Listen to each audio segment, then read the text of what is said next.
বাংলাদেশে প্রতিদিন ঘটে যাওয়া গুরুত্বপূর্ণ ঘটনা ও সাম্প্রতিক নানা তথ্য নিয়ে আলোচনা ও বিশ্লেষণে TVN24 নিউজ নেটওয়ার্কের নিয়মিত আয়োজন আলোচনায় বাংলাদেশ অনুষ্ঠানে দর্শক আপনাদের স্বাগত জানাচ্ছি। আমি আশফাক আহমেদ।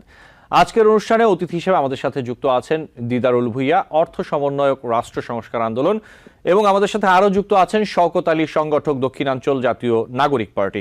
আপনাদের স্বাগত জানাচ্ছি আলোচনায় বাংলাদেশ অনুষ্ঠানে। আপনাদের সাথে আলোচনা শুরু করার আগে কয়েকটি তথ্য আমি একটু দর্শকদের উদ্দেশ্যে তুলে ধরতে চাই এবং একই সাথে এই বিষয়গুলো নিয়ে আপনাদের সাথে আলোচনা করব।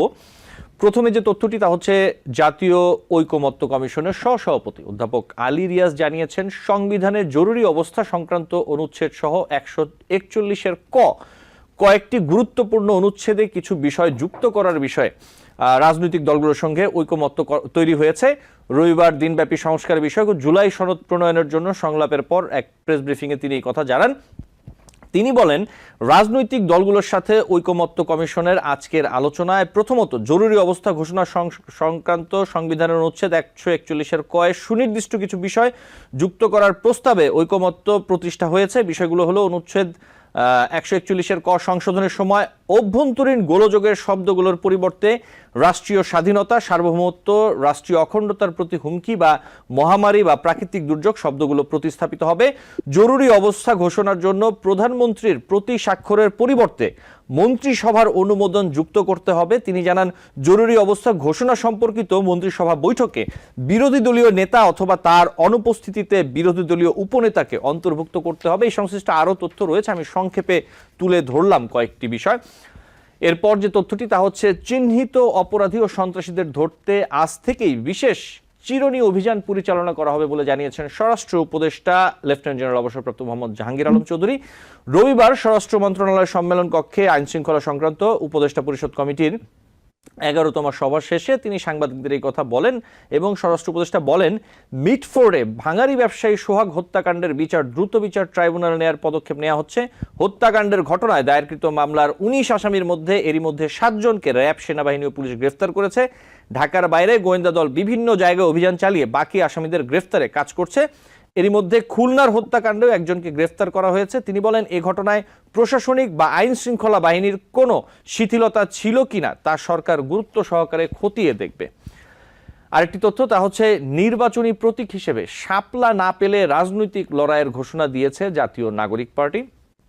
রবিবার রাজধানীর আগারগাঁও নির্বাচন ভবনে প্রধান নির্বাচন কমিশনার AMM নাসিরউদ্দিনের সঙ্গে সাক্ষাৎ পরবর্তী প্রেস ব্রিফিংয়ে এই ঘোষণা দেন এনসিপির মুখ্য সমন্বয়ক নাসিরউদ্দিন পাটোয়ারি। তিনি বলেন, নির্বাচনী প্রতীক হিসেবে আমাদের শাপলা ছাড়া বিকল্প অপশন নেই। লিগ্যাল ওয়েতে আমরা দেখেছি আইনগতভাবে শাপলা পেতে আমাদের কোনো বাধা নেই। যদি বাধা দেয়া হয় সেটা আমরা রাজনৈতিকভাবে লড়াই করব। নির্বাচন কমিশনের সদস্যদের নিরপেক্ষতা নিয়ে প্রশ্ন তোলেন নাসিরউদ্দিন পাটোয়ারি। তিনি বলেন, নির্বাচনের আগে ইসি পুনর্গঠন করতে হবে। স্ট্রেট ফরওয়ার্ড ইসি যেভাবে পুনর্গঠিত হয়েছিল সেই আইনটিও পরিবর্তন করতে হবে। ইসির অনেকে দলীয় মুখপাত্র হিসেবে কাজ করছেন বলে অভিযোগ করেন নাসিরউদ্দিন পাটোয়ারি। তিনি বলেন, এই ইসিতে যারা নিজেদের ভালো কাজের পরিচয় দিয়েছেন তাদের রাখা যেতে পারে।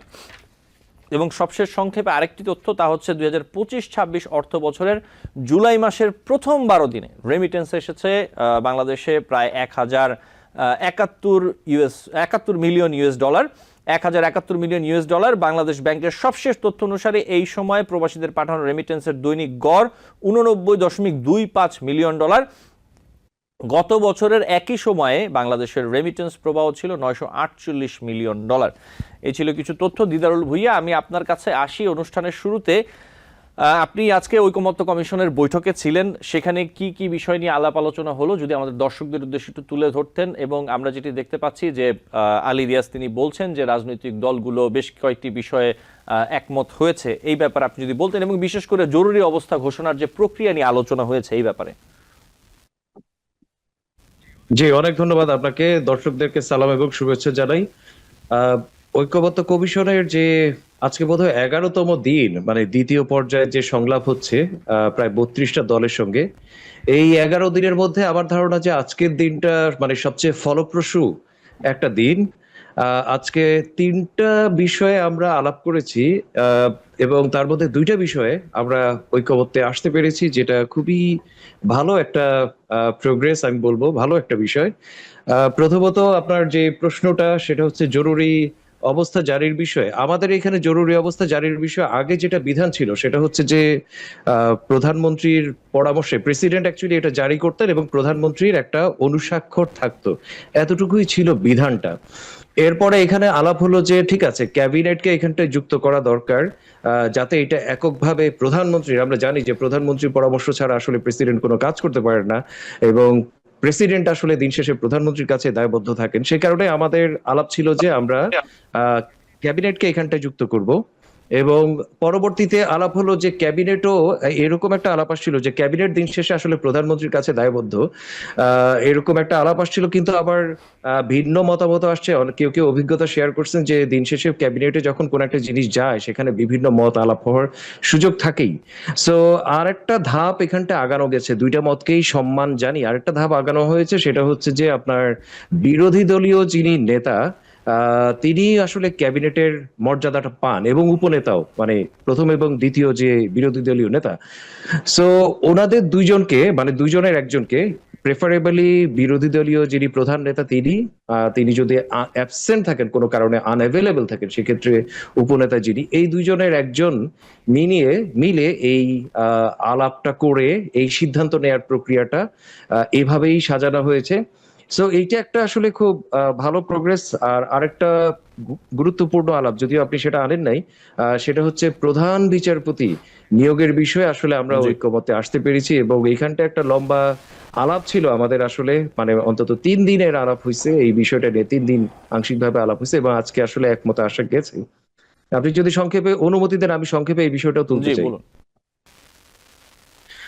আমরা যখন লাঞ্চে গেলাম, লাঞ্চের আগে এই বিষয়টি নিয়ে বিস্তর আলাপ হয়েছিল, এবং ঐক্যমত্যে আসা যাচ্ছিল না। এখানে যে জায়গাটায় আটকে ছিল সেটা হচ্ছে যে সিনিয়র মোস্ট তিনি আসলে প্রধান বিচারপতি হিসেবে নিয়োগ পাবেন অ্যাপিলেট ডিভিশনের, নাকি হচ্ছে দুইজন থেকে একজনকে সিলেক্ট করা হবে। তো সিনিয়র মোস্টকে, মানে এখানে একটা সিরিয়াস আপনার ডিভিশন ছিল, এবং স্ট্রং ডিভিশন আমি বলবো, কোনো মতে টলানো যাচ্ছিল না।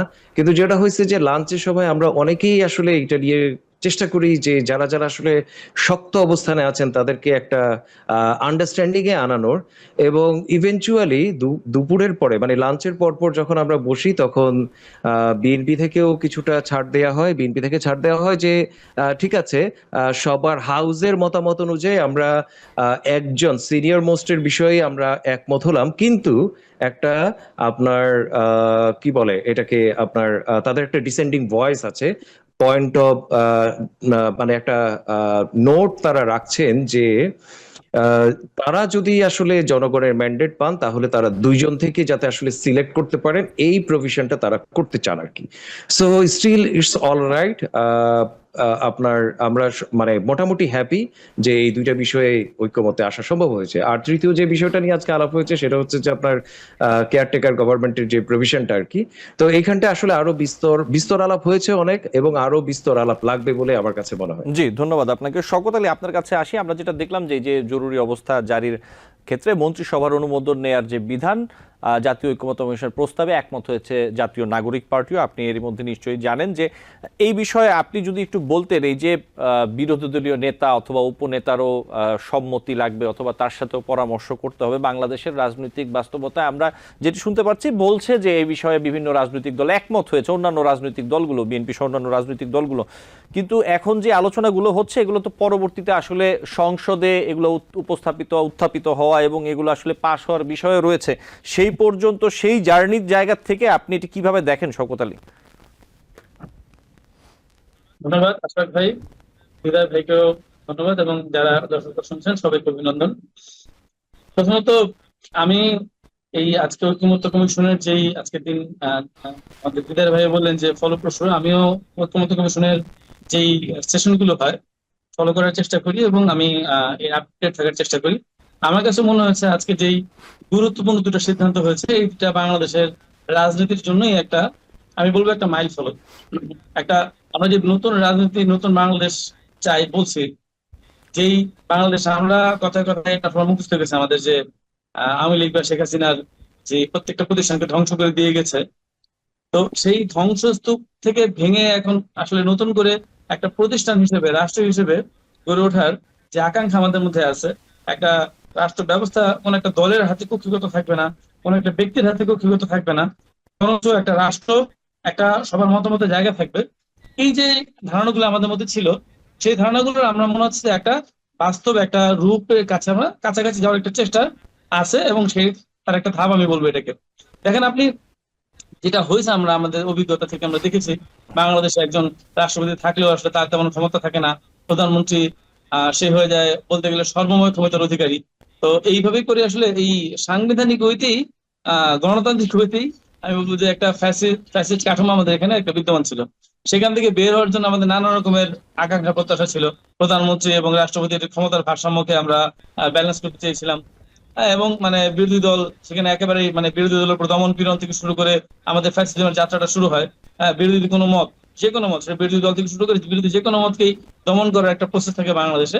তো সেখান থেকে আমি মনে করি এক ধাপ উত্তরণ ঘটেছে। এখন একটা বিরোধী দলের মত এখানে একটা নেয়ার একটা জায়গা তৈরি হয়ে কেউ যে হতেই তার ইচ্ছা মতো সে জরুরি জারি করতে পারছে না। এখানে একটা মন্ত্রিসভা থেকে শুরু করে বিরোধী দল এবং বিরোধী দল উপনেতা তাদের যে মতামতের জায়গা তৈরি হয়েছে, আমি নিশ্চিত বলবো একটা গণতান্ত্রিক ধাপের একটা উত্তরণ। সন্দেহের জায়গায় যেটা আপনি বলেন, আমারও এই জায়গায় আছে যে আহ ক্ষমতায় যারা আসবে, আসার পরে তারা এইটা রাখবে কিনা। আমি যতটুকু আলোচনা শুনছি, দেখছি, ফলো করতেছি, আমি প্রত্যাশা করব যে এই আলোচনার মধ্যে এমন বিষয় ক্লজ থাকবে যাতে করে যারা সংসদে ক্ষমতায় আসবে তারা যেন চাইলেই আবার নিজের ইচ্ছা মতো সংবিধানকে পরিবর্তন করতে না পারে। আমার ধারণা এই আলোচনাগুলো হয়েছে এর আগে, যে মানে সংবিধান সংসদে কিছু বিষয় ঐক্যমত আমার ধারণা আসার কথা আছে। গণভোট, গণপরিষদ থেকে শুরু করে এরকম আলাপ আলোচনা আসছে। আমার ধারণা এই বিষয়গুলো তো আমাদের একটা জায়গায় সিদ্ধান্তে পৌঁছাতে হবে, যাতে করে যে কেউ চাইলে যে কোনো সরকার তাদের ইচ্ছা মতো আবার যদি সব পাল্টায় ফেলে, তার সংবিধান সংস্কার চেঞ্জ করে ফেলে, তাহলে কিন্তু আসলে এই আলাপ আলোচনা ঐক্যমতের দীর্ঘ আলোচনা আসলে কোনো অর্থ নাই। আপনি যে ক্ষমতায় আসবে সে তার মতো করে চেঞ্জ করে ফেলবে। তো আমার মনে হয় এইখানে একটা আমাদের একটা মানে বাইন্ডিংস আনা দরকার, আমাদের মনে কোনো একটা সলিউশন আনা দরকার, যার মধ্যে দিয়ে আমরা আসলে নিশ্চিত থাকতে পারবো যে তারা তাদের দলীয় আকাঙ্ক্ষা বা ব্যক্তির আকাঙ্ক্ষার কারণে চেঞ্জ করে ফেলতে পারবে না। জনগণের ম্যান্ডেট যদি আসা যায়, আমরা সেটা প্রত্যাশা করব।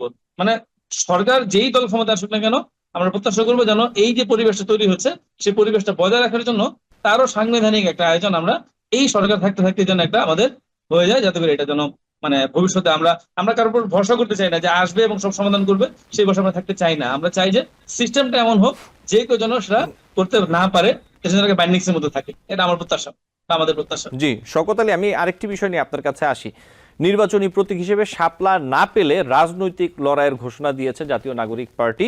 আজকে ইসিতে গিয়েছিল নাগরিক পার্টির আপনাদেরই আরো কয়েকজন সহকর্মী সহযোদ্ধা, তারা তারপরে সেখানে সংবাদ সম্মেলন থেকে বলেছেন এখন যে বিষয়টি কিভাবে আসলে এই রাজনৈতিক লড়াইটি আপনারা করবেন, যদিও এখনো এটি হয়তোবা টু আর্লি টু আস্ক, আপনাদের পরিকল্পনা অথবা আপনারা কি ভাবছেন, যে শাপলা তো নেই আসলে, তাহলে কি করবেন এখন শওকত আলী?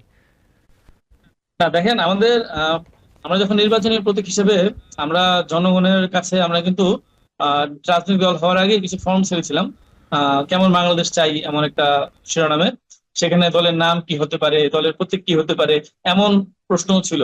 আমরা মোটামুটি অফলাইনে প্রায় 3 লাখের মতো এবং অনলাইনে প্রায় 5.5-6 লাখের মতো আমরা মোটামুটি ডেটা কালেক্ট করেছিলাম। ওইগুলো আমরা অ্যানালাইসিস করে আমাদের যে প্রতীক, যে নামগুলো আমাদের সবচেয়ে বেশি মানে মানুষজনের প্রত্যাশা ছিল, ভোট ছিল, সেগুলো থেকে আমরা আমাদের দলের নাম ঠিক করেছি। এবং প্রতীক হিসেবে আমরা প্রথম 3টা প্রতীক নির্বাচন করেছিলাম, যে আমাদের সবচেয়ে বেশি ভোট ছিল এই শাপলার প্রতীক।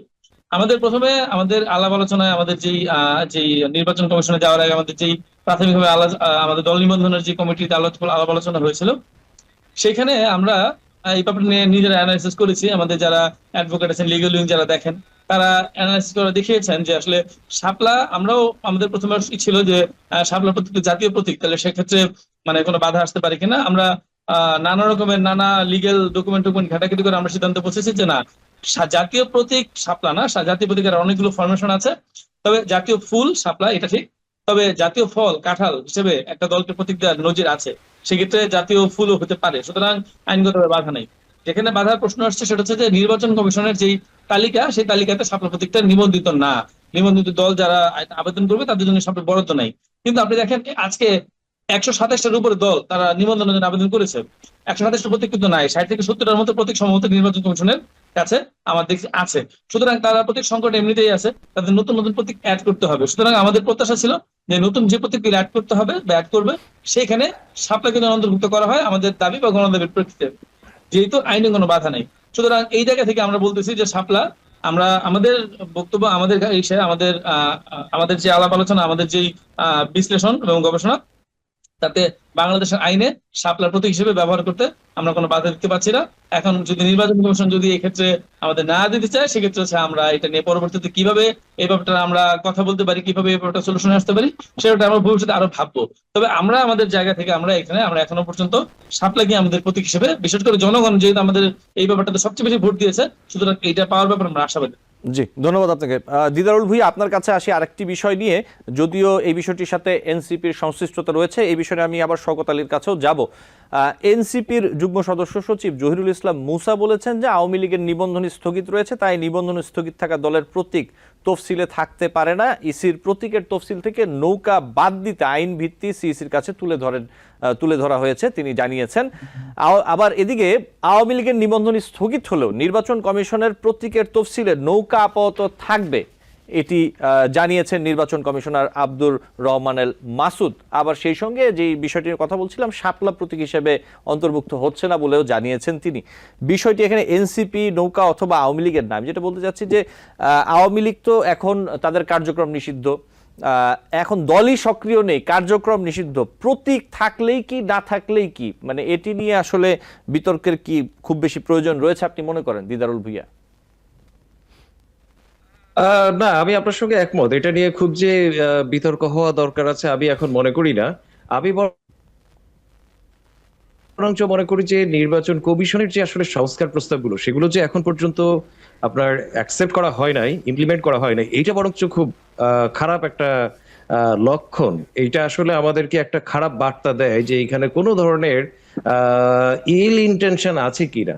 আমি বরঞ্চ এই জায়গাগুলোতে জোর দিতে চাই যে নির্বাচন কমিশন যাই করবে তা যাতে আসলে জনগণের ম্যান্ডেট সহ যে আসলে আপনার আইন, কারণ আমরা জানি যে শেখ হাসিনা আসলে নির্বাচন কমিশনের যে আইনগুলো, সেগুলোকে তার মতো করে এবিউজ করেছে। আমরা সেই আইনগুলো অবশ্যই চাই না। গণ অভ্যুত্থানের বাংলাদেশে আমরা অবশ্যই সেই আইনে নির্বাচন কমিশন এতদিন ধরে চলছে, এটাই একটা বড় ধরনের লজ্জা। যেমন আমাদের পুলিশের কোনো সংস্কার এখন পর্যন্ত হয়নি, আমরা নির্বাচন কমিশনের দ্রুত যে সংস্কার প্রক্রিয়া সেটা সম্পন্ন হোক, সেটা বরঞ্চ আমি মনে করি যে আমাদের সকলেরই উচিত আসলে সেই জায়গাটায় বিশেষভাবে জোর দেয়া। জি, আপনাকে ধন্যবাদ। শওকত আলী, একই বিষয়ে, এই যে এটি কি আসলে শাপলা প্রতীকটা যাতে নেওয়া হয় সেই জন্য এক ধরনের মনস্তাত্ত্বিক চাপ প্রয়োগের চেষ্টা, নাকি এই যে নৌকা প্রতীক বাদ দিতে হবে, এটি কি এটি কৌশলও হতে পারে, আপনি কি বলবেন? আমাকে বলছেন? জি, শওকত আলী, আপনাকে বলছি। জি, কৌশল হতে পারে কিনা জানি না, তবে মানে আপনি এত বড় একটা অভ্যুত্থানের মধ্য দিয়ে মানুষের যে আবেগ, মানুষের যে আকাঙ্ক্ষা বা মানুষের যে ঘৃণা বলতে পারে, যাই বলতে পারে, তো এইখানে একটা যে সেন্টিমেন্ট আমাদের আছে, আমরা সেই সেন্টিমেন্টটাকে ধরার চেষ্টা করেছি বলতে পারেন। এবং মানে নৌকার প্রতি যেহেতু দল, আমি এই কথার সাথে একমত যে যেহেতু দল নিয়ে নিবন্ধন নাই, প্রতীক থাকলেই বা কি, না থাকলেই বা কি, তো সেক্ষেত্রে আমরা বলতেছি আর কি, তো তাহলে থাকলেই বা কি, যেহেতু না থাকলেই বা কি, তাহলে থাকবে কেন, বাদ দেওয়া হোক, তো কোনো প্রয়োজন নাই। বরঞ্চ এটার যে ট্রমা মানুষের মধ্যে আছে, এটার গত 15 বছর, 10 বছর, 15 বছরের যে ট্রমা আছে, সেইটাকেও আমরা চাচ্ছি যে এইটা না থাকলে আমাদের একটা প্রস্তাব। সুতরাং আমরা মনে করি এটা খুব বেশি বিতর্কের কোনো বিষয় না। এটা আমরা চেয়েছি এটা না থাকুক, এবং আমার মনে হয় যে এটা খুব ইজিলি এটা বাদ দেওয়া যায়। সুতরাং এটা নিয়ে আমারও মনে হয় যে বিতর্কের প্রয়োজন। এবং আমি দিদার ভাইদের খুবই একমত। আমি এর আগের আলোচনা আমি বলেছিলাম যে আসলে যেটা জরুরি বেশি, সেটা হচ্ছে নির্বাচন কমিশনের যে প্রয়োজনীয় সংস্কার প্রস্তাবগুলো আছে, সেই প্রস্তাবগুলোতে মানাটা জরুরি। আমরা এতগুলো দামি নির্বাচন দেখলাম, এতগুলো মানে একটা ফ্যাসিবাদী কাঠামো যে কে বসছে, আমাদের উপর কোনো কিছু করতে পারলাম না, যে নিয়ে আমার প্রজন্ম এখন পর্যন্ত ভোট দিতে পারেনি একটা সুষ্ঠু নির্বাচনে। অথচ এই নির্বাচন কমিশনের এই একই নিয়মের মধ্যে দিয়ে আমাকে আবার ভোট দিতে হবে, এটা ভাবলেই তো আমার মানে মনে হচ্ছে যে মানে আমরা তাহলে এত অভ্যুত্থান, এত রক্তক্ষয়ের কোনো আসলে দরকার ছিল না, একই তো সেই আয়োজন।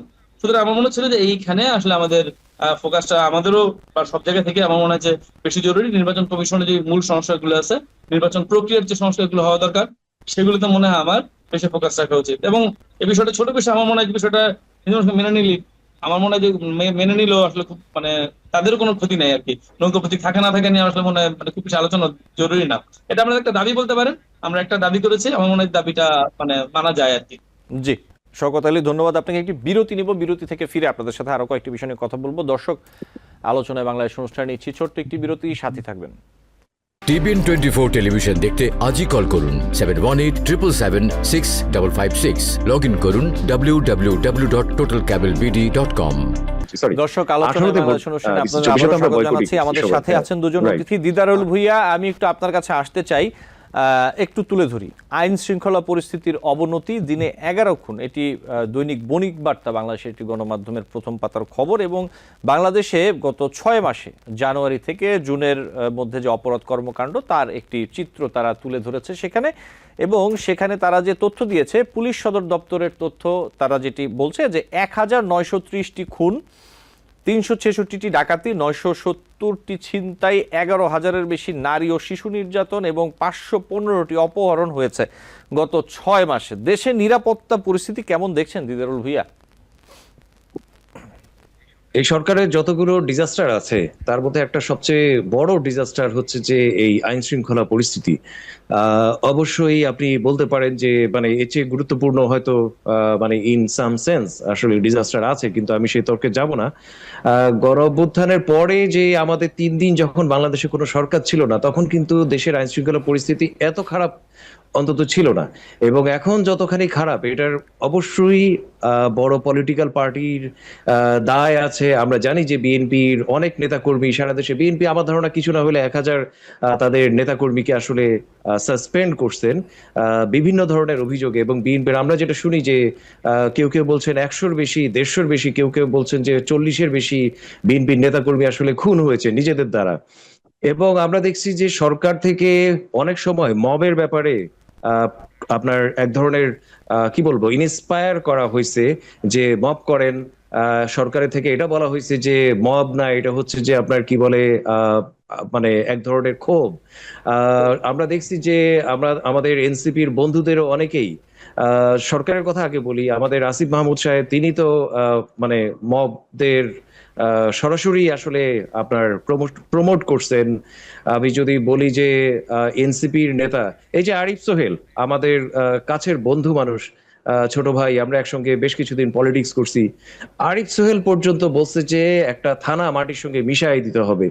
তো এই যে কথাগুলো, এগুলো দিন শেষে আপনি যখন বিচার বহির্ভূত, আমাদের আসলে কি লাগবে? আমাদের লাগবে হচ্ছে আমাদের একটা রাষ্ট্র তৈরি হইতে হবে, আমাদের এখানে আইনের শাসন প্রতিষ্ঠা করতে হবে, আমাদের এখানে কোনো জুলুম হবে না। শেখ হাসিনা আমাদেরকে জুলুম করতো, আমরাও যদি কোনো না কোনো ফর্মে জুলুমের সাপোর্টে যাই কিংবা নিজেরাও জুলুম করি, যে কোনো ফর্মে হন, যে কোনো কারণেই হোক না কেন, আমি জানি যে তাদের অনেক যুক্তি আছে যে কোনো ধরনের আপনার বিচার হচ্ছে না, আওয়ামী লীগের বড় বড় সন্ত্রাসীরা, খুনিরা, আপনার গণহত্যাকারীরা রাস্তায় ঘুরে বেড়াচ্ছে, দম্ভ করছে, হুমকি দিচ্ছে, আমি সবই জানি এবং মানি।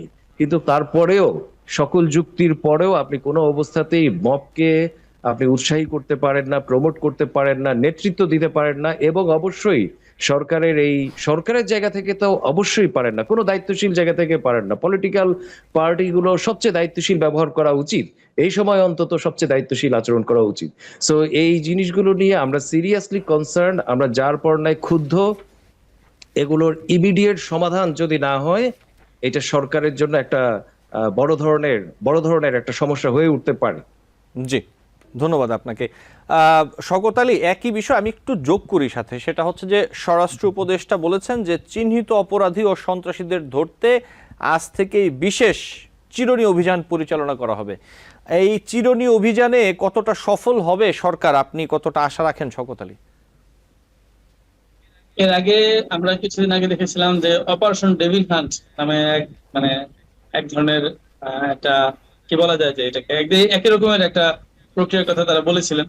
এবং এটা বলার পর পর কিছুদিন দেখলাম দু এক জায়গায় কিছু সন্ত্রাসী বা আওয়ামী লীগের আগের এক সময় যারা সন্ত্রাস করেছিল তাদেরকে ধরা হয়েছিল। নারায়ণগঞ্জে আমরা কয়েকটা সন্ত্রাসী, চিহ্নিত সন্ত্রাসী যারা আওয়ামী লীগের আমলে তো বটেই, এরপরে এখনো কয়েক জায়গায় সন্ত্রাসী কর্মকাণ্ড চালিয়ে যাচ্ছিল, এমন কয়েকজনকে ধরিয়ে দিলাম। যারা অস্ত্র হাতে মহড়া দিয়েছিল 5ই আগস্টের আগে, এমন কয়েকজন প্রকাশক ঘুরতেছিল, তাদেরকে আমরা ধরিয়ে দিয়েছি আইন শৃঙ্খলা বাহিনীর কাছে। কিন্তু তারা 12 দিন পরে জামিন নিয়ে বেরোয় গেছে। এবং এক্ষেত্রে যখন আমরা নারায়ণগঞ্জের এসপির সাথে কথা বলতে গিয়েছিলাম এই ব্যাপারগুলো, তারা বলতেছে যে এখানে বিচার বিভাগে যারা আছেন তাদের হাতে কিছু করার নাই, তারা এখান থেকে বিভিন্ন লোকজনের কাছে টাকা খেয়ে তারা জামিন করে দিচ্ছেন। এবং আমরা এটা জানি, আমি যদি বলি বড় রাজনৈতিক দলের যারা বড় বড় উকিল আছেন তাদের, বা যারা আছেন এখানে বিচার বিভাগের সাথে যারা জড়িত আছেন, তারা অনেকে এগুলোর সাথে জড়িত আমরা দেখেছি। তার মানে আমার মোট কথা হচ্ছে যে তাদের এই আয়োজন, তাদের এই রাষ্ট্রের যেই ডেভিল হান্ট নামে অপারেশন করে জাঁকজমক করে যে এক ধরনের আয়োজন একটা করলেন, তার কোনো ফলাফল আমরা পাইলাম না, জিরো ফলাফল। এবং আমরা দেখলাম যে এটা এক ধরনের ক্রেডিটের একটা চেষ্টা চলেছিল। এখন আবার শুনতেছে এক একটা ঘটনা ঘটে, বড় বড় ঘটনা ঘটে এবং তারা এক এক ঘোষণা দেন। এখন এই আপনার এই সে যে ঘটনা মিটফোর্ডের। পুরো মিটফোর্ডের সামনে যে ঘটনাটা ঘটেছে, জি। এই ঘটনার পর যখন একটু সবার মধ্যে আলাপ আলোচনা উঠতেছে, আইন শৃঙ্খলা পরিস্থিতির কথা একটু সবাই যখন জোরে সোরে বলতেছেন, এখন তারা বলতেছেন অপরাধীদের ধরতে চিহ্ন অভিযান করবেন। আচ্ছা আপনি বলেন, বাংলাদেশের গোয়েন্দা সংস্থা, এতগুলো গোয়েন্দা সংস্থা, এনএসআই, ডিএসবি থেকে ডিজিএফ থেকে শুরু করে, তাদের কাছে কি এই তথ্যগুলো নাই? তারা কি জানে না কোথায় চাঁদাবাজি হচ্ছে, কারা চাঁদাবাজি করতেছে, কারা শেল্টার দিচ্ছে, কারা এগুলোকে লালন পালন করতেছে, কারা এখান থেকে ভাগ নিচ্ছে, তারা কি জানে না? আপনার কাছে কি মনে হয় বাংলাদেশের গোয়েন্দা সংস্থা এত অপারগ? আমার তো এটা বিশ্বাস হয় না। আমার তো, আমরা জানি, আমরা যেটা বুঝি তারা এগুলো সব জানে। কিন্তু এখন তারা বলতেছেন যে তারা মানে এখন চিরুনি অভিযান করবেন। চিরুনি অভিযান করলে যাদেরকে ধরতে পারবেন তাদেরকে এতদিন কেন ধরছেন না? তাহলে এতদিন কেন তারা প্রকাশ্য ঘুরে বেড়ালো? কেন 5 আগস্টের পর চিহ্নিত সন্ত্রাসীদের কোনো রকম প্রক্রিয়া ছাড়া ছেড়ে দেওয়া হলো? তাদেরকে যদি জামিন দেওয়া হয়, তার একটা বিচার প্রক্রিয়া আছে, তো সেই প্রক্রিয়া ছাড়া কেন ছেড়ে দেওয়া হলো? এই প্রশ্নগুলো কিন্তু আমাদের কাছে আছে, অনেকগুলো প্রশ্ন আছে। সুতরাং আমরা তাদের এই বক্তব্যে আশাবাদী হতে পারছি না। আমরা কার্যকর কোনো পদক্ষেপ দেখার পরে আমরা সিদ্ধান্ত নিতে পারবো যে তাদের আসলে সে সদিচ্ছা আছে কিনা। কিন্তু এখনো পর্যন্ত আমরা তাদের কাছে মনে হচ্ছে এক ধরনের আইওয়াস। আপনি জানেন সেনাবাহিনী মাঠে আছে, সেনাবাহিনীর ম্যাজিস্ট্রেট ক্ষমতা দেওয়া হচ্ছে প্রথম 60 দিন, তারপরে বাড়ি আবার 60 দিন। এরপরে আমরা শুনি নাই যে তারা 60 দিন শেষ হয়েছে কিনা, তারপরে তারা উজ্জ্বল করা হয়েছে কিনা, ম্যাজিস্ট্রেট পাওয়ার আছে নাকি নাই, আমরা কিন্তু জানি না। আমরা জানি সেনাবাহিনী আছে, কিন্তু আমি কোনো একটা দিন সেনাবাহিনীকে মাঠে দেখি নাই, কোনো এক জায়গায় আইন শৃঙ্খলার কোনো প্রয়োগ আমরা করতে দেখি নাই। সুতরাং আমরা আসলে আশাবাদী না। আমরা এই বিষয়গুলোতে দেখে আমরাও যারা পড়ে হতাশ। আমাদের প্রত্যাশা থাকবে যে তাদের যেই বক্তব্য তারা দিচ্ছেন সেটা আপনার কাজে আমরা দেখাবেন, তারপর হয়তো আমরা তাদের পক্ষে দাঁড়াতে পারবো, কোন একটা সিদ্ধান্ত আমরা নিতে পারবো। বাট আমরা এখন পর্যন্ত আমরা প্রত্যাশা করি, বাট অতীত অভিজ্ঞতা আমাদের ভালো না। জি, শওকত আলী, ধন্যবাদ। দিদারুল ভূঁইয়া, যে কথাগুলো শওকত আলী বলছিলেন একই প্রসঙ্গ, আসলে আমি একটু ভিন্নভাবে প্রশ্নটা করি। এই যেটি বলছিলেন যে 5 আগস্টের পরবর্তী সময়ে বিভিন্ন সাজাপ্রাপ্ত আসামিকে আসলে যথাযথ প্রক্রিয়া ছাড়া, যেটি নিয়ে প্রশ্ন ওঠে যে প্রক্রিয়া ছাড়া তাদের ছেড়ে দেওয়া, সারা দেশে যে বর্তমান আইন শৃঙ্খলা পরিস্থিতি, নিরাপত্তাহীনতা, এই যে পরিস্থিতি, আইন শৃঙ্খলা পরিস্থিতি নিয়ন্ত্রণে সরকারের যে ভূমিকা সর্বোপরি আমরা গত 11 মাসে দেখতে পাচ্ছি, এর পেছনে কারণ কি? আপনার মনে এ নিয়ে কি প্রশ্ন ওঠে? আসলে এটি কি সরকারের ব্যর্থতা, নাকি সরকারের মধ্যেই আসলে কেউ এটি সঠিকভাবে চায় না, নাকি এখানে অন্য কোনো রাজনৈতিক দল বা অন্য গোষ্ঠী, অন্য কারো প্রভাব বেশি, নাকি সরকার সহযোগিতা পাচ্ছে না? আপনার কাছে কি মনে হয় দিদারুল ভূঁইয়া? দেখেন, এই সরকার বাংলাদেশের ইতিহাসের অন্যতম সবচেয়ে বেশি ম্যান্ডেট প্রাপ্ত সরকার। তো এবং আমি যেটা বলছিলাম যে গণ অভ্যুত্থানের পরের 3 দিন যখন আসলে কোনো সরকার টরকার কোনো কিছু ছিল না, তখন কিন্তু আইন শৃঙ্খলা পরিস্থিতি এত খারাপ অন্তত ছিল না। তো তার মানে হচ্ছে যে কোনো যুক্তি থাকতে পারে না যে আইন শৃঙ্খলা পরিস্থিতির এইরকম ভয়াবহ খারাপ অবস্থা। তো অবশ্যই, কিন্তু এটা যখন আমি বলছি, অবশ্যই আমাকে স্বীকার করতে হবে যে সরকারের অনেক আপনার চ্যালেঞ্জ আছে।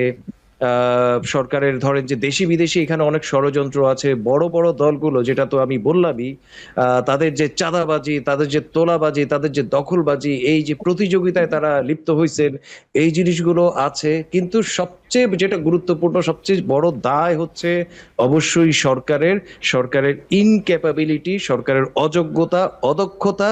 সরকারের একটা, ধরেন যে আপনি যদি কোনো একটা জিনিস না পারেন তাহলে আপনি কি করবেন? তাহলে আপনি হচ্ছে যে যারা জিনিসটা পারে তাদের সঙ্গে আসলে কনসাল্ট করা, তাদের হেল্প নেয়া।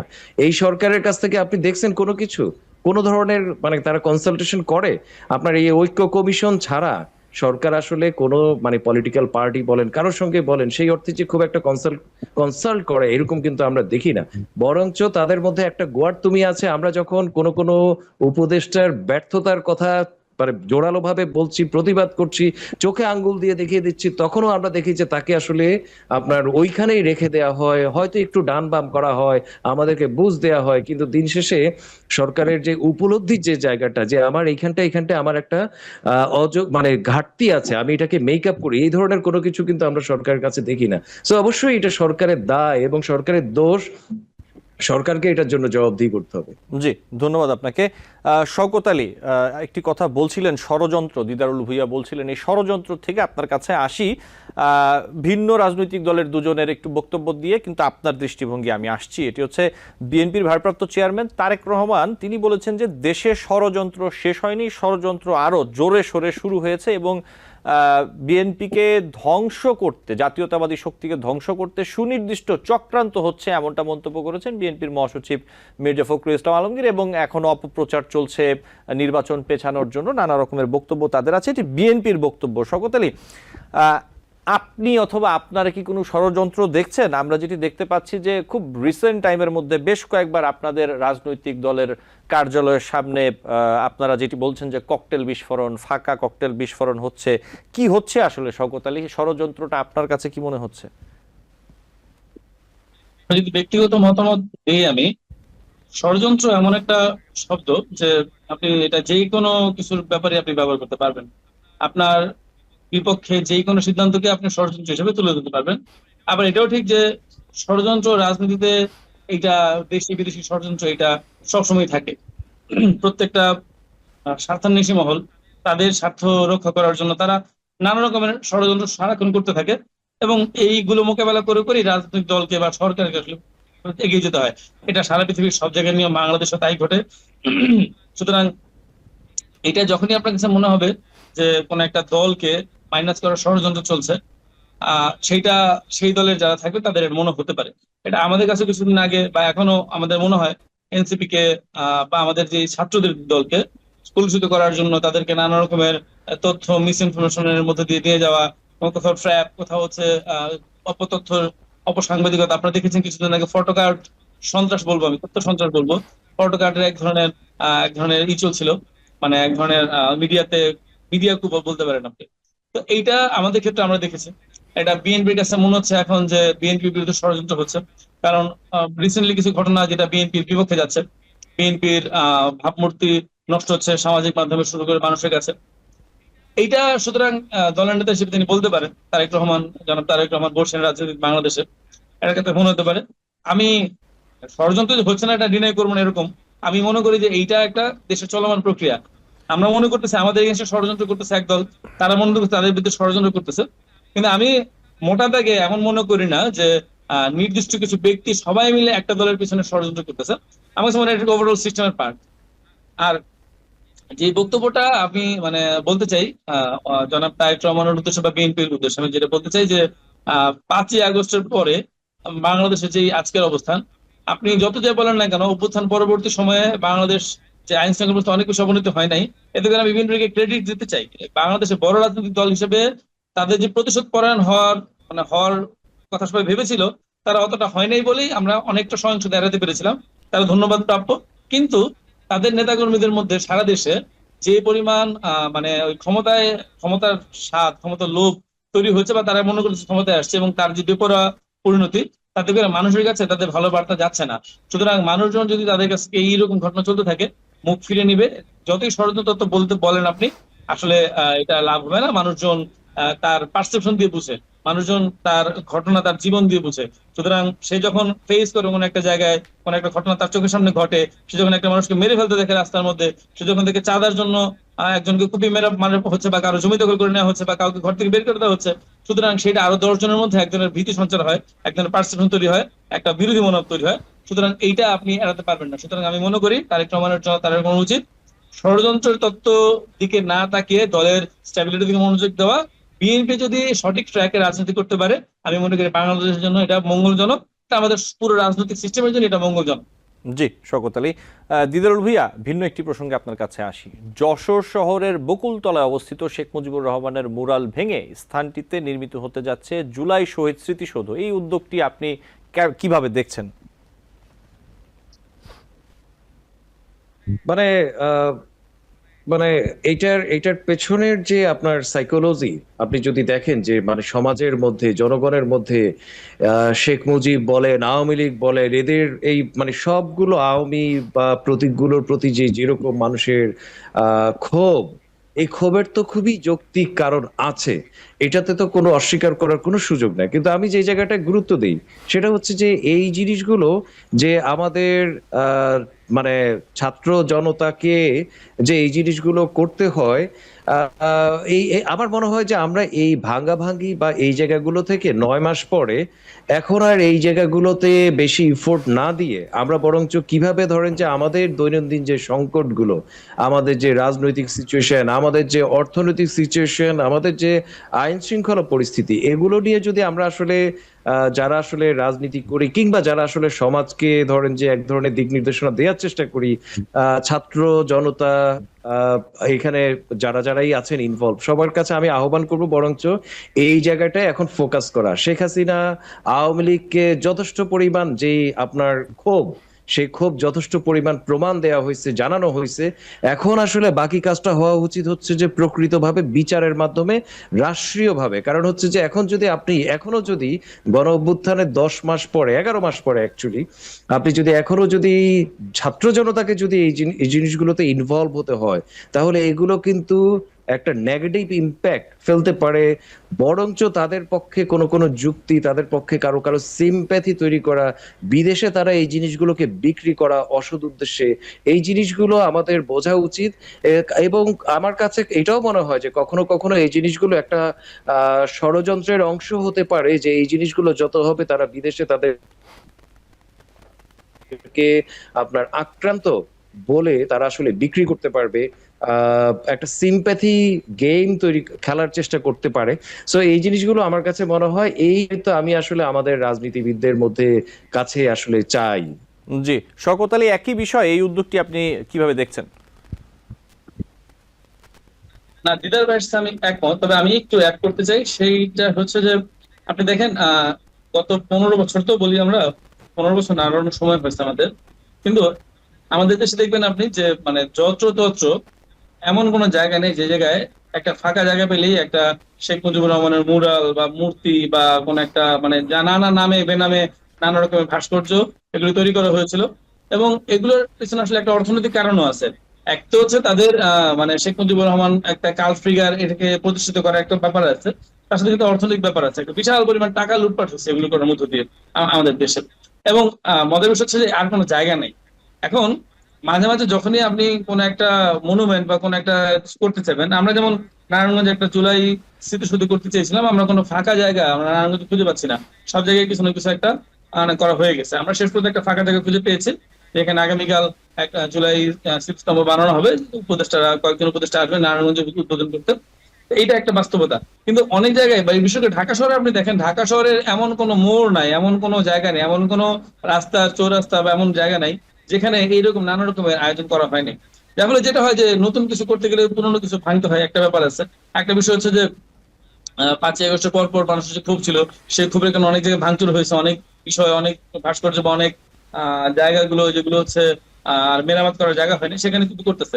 এবং তার সাথে সর্বশেষ যে কথা, কিন্তু এক্ষেত্রেও সেম ঘটনা, যদি আওয়ামী লীগ আমলে যেরকম যত্রতত্র মুরাল, যত্রতত্র এই ভাস্কর্যগুলো করে যেমন এক ধরনের মানুষের মধ্যে বিদ্বেষ তৈরি করা হয়েছিল, মানে মানুষের মধ্যে বিদ্বেষ তৈরি হয়েছিল এগুলো দেখতে দেখতে, সেম ঘটনা যদি আপনি জুলাই নিয়েও করতে থাকেন, তাহলে কিন্তু একটা পর্যায়ে গিয়ে মানুষজন কিন্তু এই জুলাই ব্যাপারটার প্রতিও তাদের এক ধরনের বিতৃষ্ণা তৈরি হবে। বা জুলাই আন্দোলনকে আপনি যদি চর্বিত বা মানে বেশি, আমরা সোজা বাংলায় বলি যে লেবু বেশি চিপলে কিন্তু তিতা হয়, তো এই ব্যাপারটা কিন্তু ঘটবে আসলে এক্ষেত্রেও। আমরা মনে করি যে আসলে এইগুলো কারা করতেছেন, তারা অতিরঞ্জিত করতেছেন কিনা। আমি আরেকটা অ্যাড করি একটা তথ্য, সেটা হচ্ছে আমি দেখলাম গতকাল কোন একটা শিক্ষা প্রতিষ্ঠানের একটা নিউজ দেখলাম, আজকে দেখলাম যে মুক্তিযুদ্ধ কোটা বাদ কিন্তু জুলাই অভ্যুত্থান কোটা চালু। এইটা তো মানে খুবই সিগনিফিকেন্ট। এটা মনে হচ্ছে যে এখন ট্রিগার করার মতো একটা ব্যাপার, যে আপনাকে পরিকল্পিত ভাবে দেখানোর চেষ্টা করা হচ্ছে যে আপনি হচ্ছেন জুলাইকে দিয়ে আপনি একাধিক রিপ্লেস করতে চাচ্ছেন। ব্যাপারটা আসলে এমন না। আমাদের তো জুলাই অভ্যুত্থানের ধারাবাহিকতা। জি, আমাকে শেষ করতে হবে, সময় শেষ। জি জি, বলুন। ওকে, ধন্যবাদ। আমরা চাই যে এই ব্যাপারগুলো হচ্ছে কোথা থেকে হচ্ছে, আমরা সেগুলোর আমরা প্রতিবাদ করতে চাই, আমরা চাই এগুলো ওইভাবে না হোক। মানুষের মধ্যে জুলাইয়ের যে আকাঙ্ক্ষা। ধন্যবাদ শওকত আলী, আমার কাছে শেষ করতে হচ্ছে। দিদারুল ভাই, আপনাকে আন্তরিকভাবে ধন্যবাদ জানাচ্ছি। দুজনের সাথে নিশ্চয়ই আবারও কথা হবে। আমাদের দর্শক আপনাদের মূল্যবান মতামত শুনতে পারবেন। ভালো থাকবেন আপনারা। দর্শক, আলোচনায় বাংলাদেশ অনুষ্ঠানে আজ এই পর্যন্তই। পরবর্তী অনুষ্ঠান দেখার আমন্ত্রণ জানিয়ে বিদায় নিচ্ছি।